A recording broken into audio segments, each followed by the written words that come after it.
नमस्ते स्टूडेंट्स, आइए आज हम फिर एक बार चर्चा करते हैं हमारा चैप्टर नंबर सेकंड, क्या हमारे आसपास के पदार्थ शुद्ध हैं। उसके हम क्वेश्चन आंसर्स कर रहे थे स्टूडेंट्स।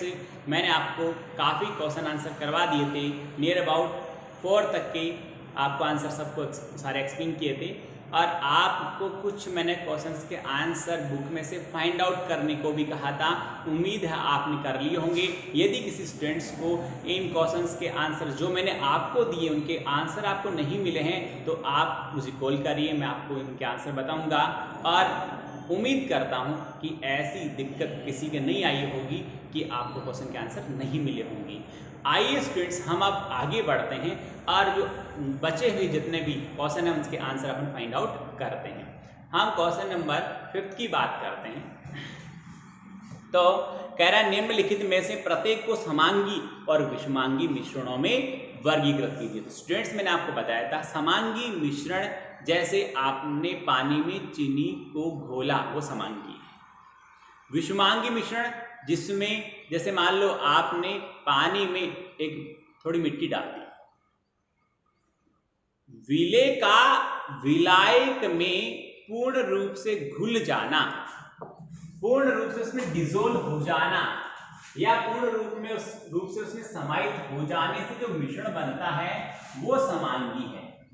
और विषमांगी जैसे आपने पानी में एक थोड़ी मिट्टी डाली तो वो कुछ समय के लिए मिट्टी आपको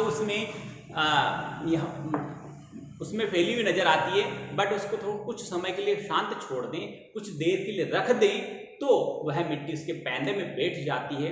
तो इस प्रकार के मिश्रण को हम क्या कहते हैं? विषमांगी मिश्रण कहते हैं। पर जब आपने एक गिलास पानी में 1 या 2 चम्मच चीनी घोल दी तो आप उसे 1 घंटा भी रख देंगे तो चीनी वापस पानी के पैंदे में नीचे नहीं बैठेगी, क्योंकि वो एक समांगी प्रकार का मिश्रण है। तो यहां हमें 4-5 जो दे रखे, मैं पहले क्वेश्चन में से लिखता हूं क्या क्या दिया हुआ हमें। क्वेश्चन नंबर 5 है हमारा स्टूडेंट्स, देखिए। फर्स्ट है सोडा जल, सेकंड है लकड़ी,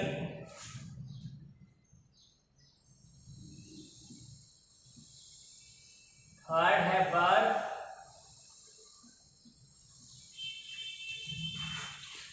फोर्थ है वायु,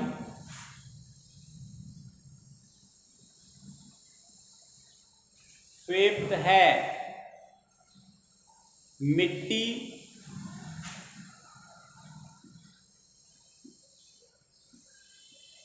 सिक्स्थ है सिरका और सेवंथ है छनी हुई चाय।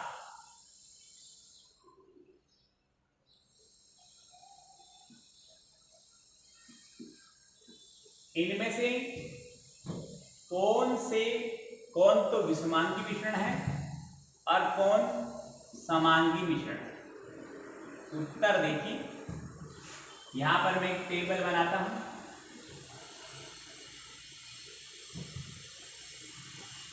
तो 2 भाग करते हैं।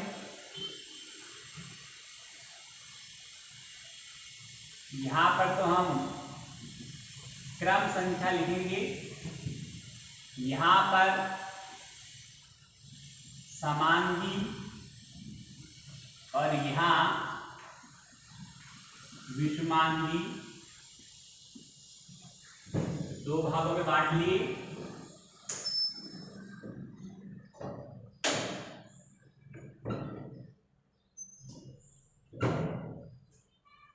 आप देखेंगे कि यहां जो सोडा जल, आपने देखा होगा पीने का सोडा जो जल होता है, सोडा जल का गिलास आप हाथ में लेते हो तो आप 1 घंटा भी लेकर खड़े हो तो ऐसा नहीं कि उसके जो पैंदे में कुछ जम गया हो, सेम वैसा ही रहता है जैसा आपको बनाकर दिया।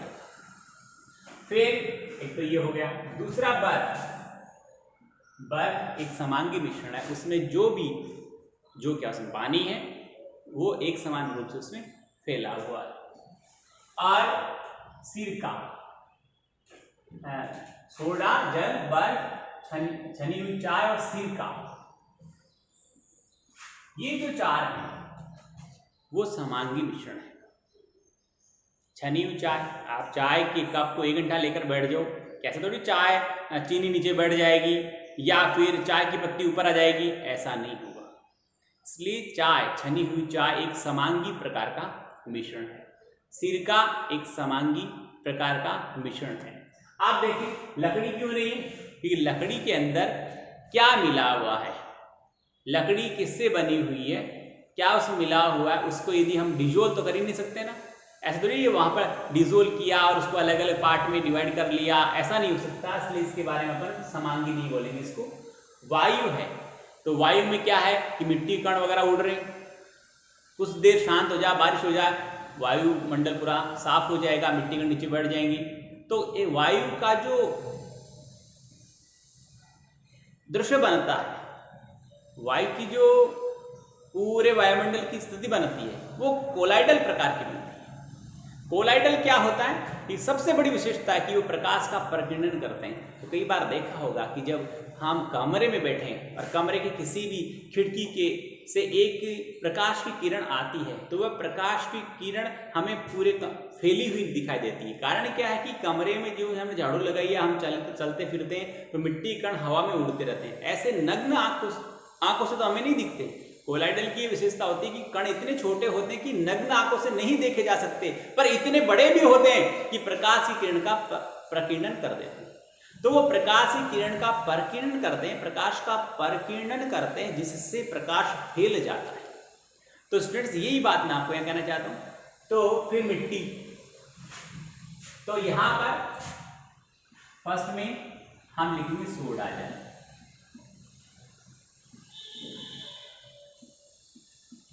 और सेकंड में आएगा बर्फ, थर्ड में आएगा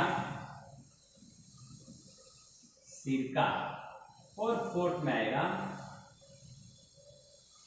छनी हुई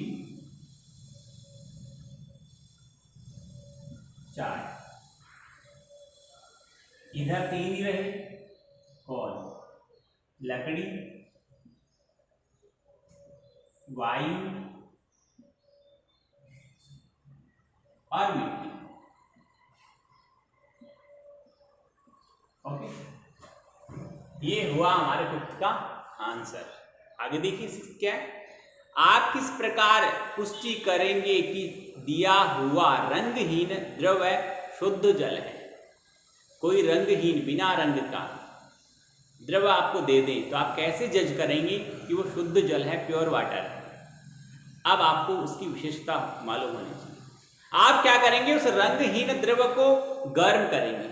यदि वो 100 डिग्री सेंटीग्रेड टेम्परेचर पर यदि उबलना स्टार्ट हो जाता है, तब आप उसे कहेंगे साहब ये शुद्ध जल है। ये शुद्ध जल का क्वथनांक 100 डिग्री सेल्सियस होता है और वो निश्चित है, न उससे ऊपर न कम। यदि उसमें कुछ मिला हुआ है तो उसका क्वथनांक ऊपर नीचे हो जाएगा। नहीं मिला हुआ 100% प्योर है तो वह 100 डिग्री सेल्सियस पर उबलना प्रारंभ हो जाएगा। आंसर समझ में आ गया होगा? चाहो तो लिख दूं और चाहो तो वापस से सुन लो आराम से कि हम उस रंगहीन द्रव को गर्म करना प्रारंभ करेंगे। यदि यह द्रव 100 डिग्री सेल्सियस पर उबलना प्रारंभ हो जाता है तो हम कहेंगे कि दिया गया रंगहीन द्रव एक शुद्ध जल है, क्योंकि जल का क्वथनांक निश्चित होता है। ये इसका आंसर है। आगे देखिए 7 नंबर, निम्नलिखित में से कौन सी वस्तुएं शुद्ध पदार्थ हैं, प्योर मेटर हैं?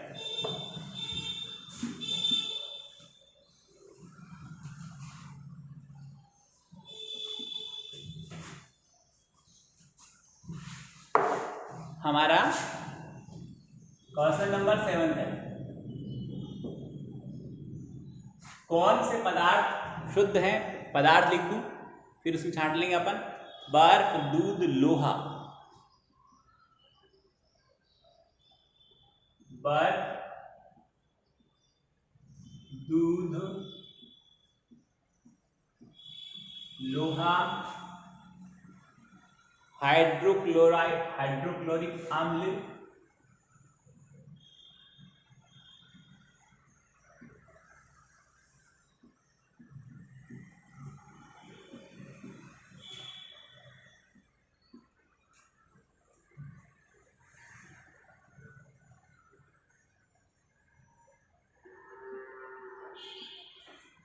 और फिर है कैल्शियम ऑक्साइड,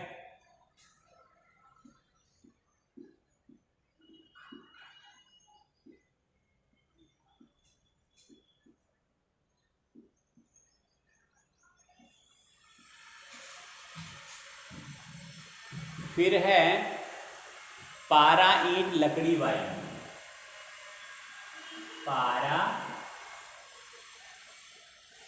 ईंट लकड़ी और वायु, इनमें से शुद्ध पदार्थ कौन से हैं? हम उत्तर की बात करते स्टूडेंट, हमें चाहिए प्योर मेटल कौन कौन से, शुद्ध पदार्थ कौन से, उनकी हम यहाँ पर सूची बनाते हैं। तो यहाँ देखिए स्टूडेंट्स कौन कौन शुद्ध है और कौन कौन शुद्ध नहीं है। एक तो बर्फ,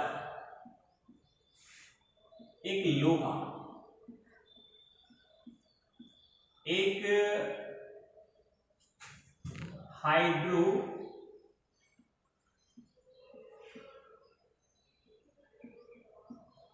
क्लोरिक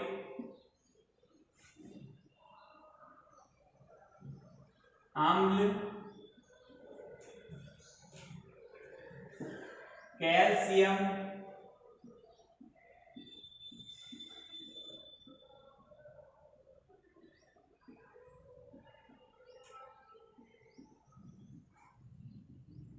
ऑक्साइड और पानी, ये शुद्ध है। समझ में आ गई? बर्फ, लोहा, हाइड्रोक्लोरिक अम्ल, कैल्शियम ऑक्साइड और पानी, ये प्योर है। आगे देखिए क्वेश्चन नंबर 8 की बात करें।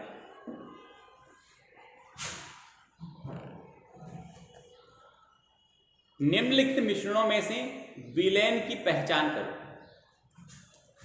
और मिश्रण कौन कौन से हैं? मिट्टी, समुद्र जल, बोल रहा हूं मैं लिखने की बजाय, मिट्टी, समुद्र जल, वायु, कोयला और सोडा, 5 है। मिट्टी, समुद्र जल, वायु, कोयला और सोडा जल, तो सोडा जल विलयन है। और समुद्री जल, ये 2 तो विलयन है। मिट्टी, वायु और कोयला ये मिश्रण होते हैं, विलय नहीं होते, मिश्रण है। समझ में आ गया? आगे देखिए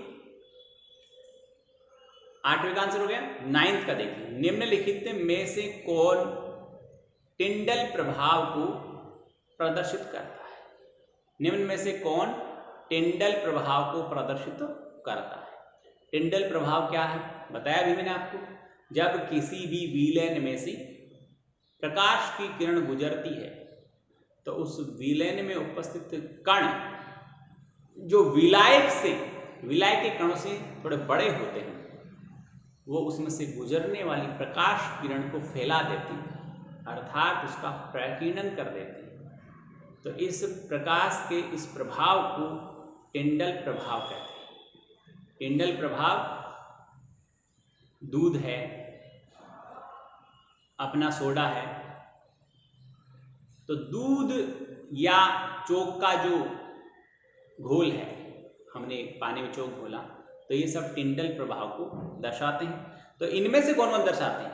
देखिए, एक तो दूध आ गया और एक स्टार्च का विलयन। स्टार्च समझ गए? जैसे अपन सामान्य तौर पे देखें तो अपन चावल बनाते हैं, तो चावल का जो पानी होता है वो स्टार्च का विलयन होता है। यदि वो हम गिलास में मान लो थोड़ा सा अपन उस चावल के स्टार्च के पानी को यदि एक गिलास कांच के पानी में थोड़ा डाल दें, तो वो जो उसका विलयन बनेगा, वो विलयन वहाँ पर कोलाइडल होगा और वह टिंडल प्रभाव को दर्शाता है। आइए हम 9th की बात करें तो एक तो हुआ हमारा दूध, 9th में एक तो आंसर हुआ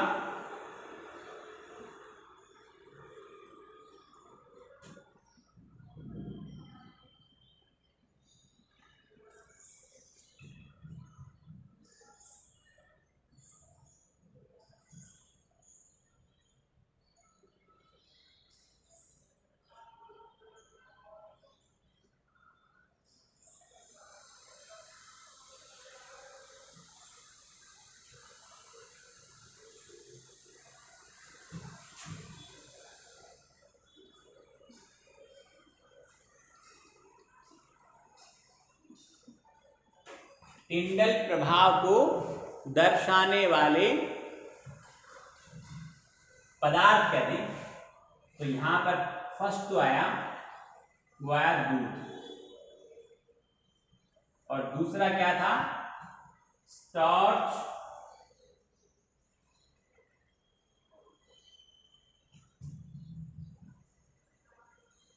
का विलयन। ठीक है, समझ में आ गई बात। और लास्ट इसका जो क्वेश्चन है उसका आंसर देखिए, निम्नलिखित को तत्व, यौगिक एवं मिश्रण में वर्गीकृत कीजिए। आइए मैं यह सारणी बनाता हूं। लास्ट जो क्वेश्चन है 11th, सो 10th, सेकेंड लास्ट 10th की बात करते हैं। तो यहां पर हम टेबल बना लेंगे।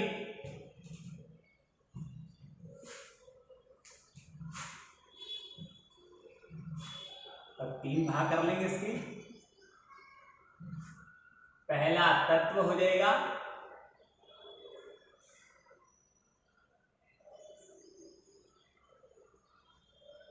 दूसरा यौगिक हो जाएगा, तीसरा मिश्रण हो जाएगा। तो तत्व तो है हमारे पास, इसमें क्या क्या गिवन सब बोलता हूं पहले। सोडियम, मिट्टी, चीनी का घोल, चांदी, कैल्शियम, टीन, सिलिकॉन, कोयला, वायु, साबुन, मीथेन, कार्बन डाइऑक्साइड और रक्त। समझ में आ गया। तत्व तो हो गए हमारे पास सोडियम, चांदी, कैल्शियम, टीन और सिलिकॉन। सोडियम,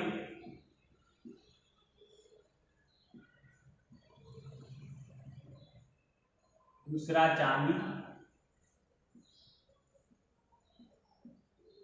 टिन और सिलिकॉन, और ठीक है, क्या क्या हुआ, सोडियम, चांदी और टिन और सिलिकॉन। आगे देखते हैं क्या है, वायु है, साबुन है, मीथेन है और कार्बन डाइऑक्साइड है और रक्त है। ये तत्व नहीं है। ओके, आगे देखते हैं। फिर आया यौगिक। यौगिक है यहां पर हम देखें तो calcium carbonate,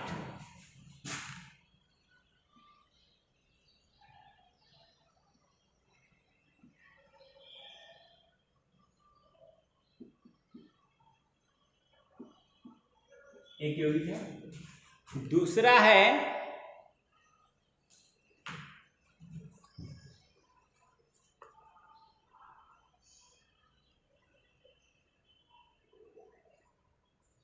methane.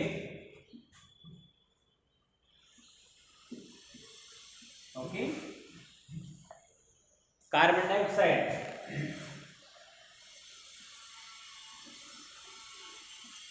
Carbon die oxide,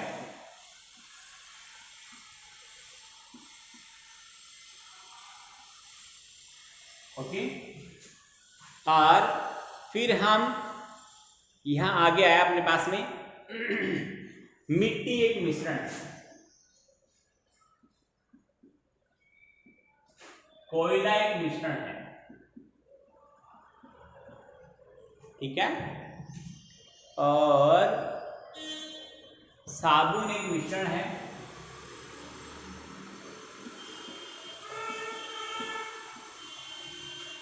और रक्त एक मिश्रण है। मीथेन आ गया, कोयला आ गया, सिलिकॉन, टिन, कैल्शियम कार्बोनेट, क्योंकि आ गया चांदी, चीनी का घोल और मिट्टी बोल दिया मैंने। और यहां पर चीनी का जो घोल है ना, चीनी का घोल भी एक मिश्रण है।